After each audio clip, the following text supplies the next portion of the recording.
The battle for Ukraine's future erupted into a full-blown crisis early in 2014. And the moment you enter this area, you can smell it. Your clothes begin to smell like smoke. Look at the ground. It's just black from the fires that have been burning here for several weeks. I found myself surrounded by a throng of ordinary Ukrainians like Evgeny Sukhanov, who had spent weeks in the capital city Kiev demanding an end to corruption and Russian interference. I'm here to fight against the evils of my government. At times it felt like Ukraine was on the brink of civil war. But standing in the gap, literally, and praying for peace were men like Father Theodorsky Ivashko and many other Christians who risked their lives to bring calm. It happened just a few feet from here. Hundreds of Ukrainian police stood on one side and anti-government demonstrators on the other, and we took our place in the middle, calling for calm. The ensuing months brought even more chaos and potential war with Russia. The drama unfolding here outside the Crimean parliament comes at a very tenuous time here for the folks in southern Ukraine. I was in the Crimean capital the day thousands of Russian forces captured the strategic port city. Weeks later, you see, on April 12th, insurgents armed with Kalashnikovs took control of his city. A new front opened along Ukraine's eastern border as pro-Russian fighters seized control of key cities. How did the pro-Russian separatists treat the Christians of Slavyansk? They didn't treat us as well because they consider the Orthodox Church far superior than any other church. They also believe that Protestant Christians are American spies since the America is enemy. Evangelical Christians are also enemy. CBN News was one of the only news organizations to highlight how the Orthodox Church, using pro-Russian rebels, was persecuting Ukraine's evangelical community. When I was in prison, a rebel soldier told me that they have an order to kill all Christian pastors who are not part of the Russian Orthodox Church. Several Christians, including Elena Velichko's husband, were reportedly killed by pro-Russian rebels for their faith. She spoke exclusively to CBN News about forgiving her husband's killers.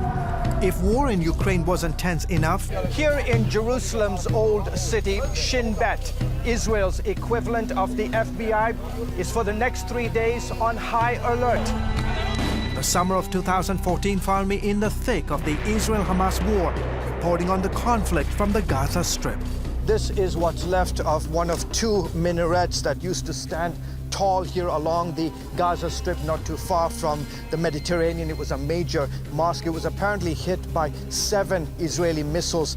The Israeli government makes the argument that places like mosques, hospitals, and densely populated areas are routinely used by Hamas to fire off their rockets. In an exclusive interview with CBN News, Archbishop Alexios, Gaza's most prominent Christian leader, told me Hamas was even using churches to launch rockets into Israel, a fact no other media was reporting.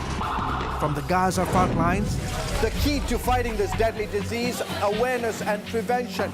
Operation Blessing is partnering with numerous local churches, especially in the small towns and villages of Liberia. Today they're handing out buckets with the message, stay safe from Ebola. I traveled to the Ebola hot zone in Liberia. You got the oil? Yeah. Okay, let's go. Documenting how CBN's Operation Blessing was bringing life-saving supplies to tens of thousands of people affected by the deadly disease. We can't take it to the house, so we're going to leave it on the step here for them. Exercising caution. Thank you for your generosity.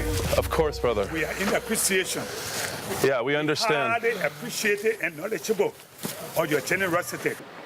Reporting on the Ebola virus was like nothing I'd ever done in my journalistic career. In addition to the usual security checks that you have to perform when seeing a head of state, here in Liberia, we have to wash our hands with chlorine before meeting with the president. I got an exclusive interview with Liberia's president and vice president, both of whom told CBN News that the country was turning the corner in its fight against the virus. We're beginning to see a little bit of a reduction in the incidences across country. But the fight to contain the disease is far from over, as health workers try desperately to stamp out the virus. 2014 was indeed a turbulent year, from the rise of the Islamic State to the conflicts in Ukraine and Gaza to the deadly Ebola virus. For major events, CBN News takes you there with in-depth analysis and God's perspective on the game-changing events that shape the world. George Thomas, CBN News.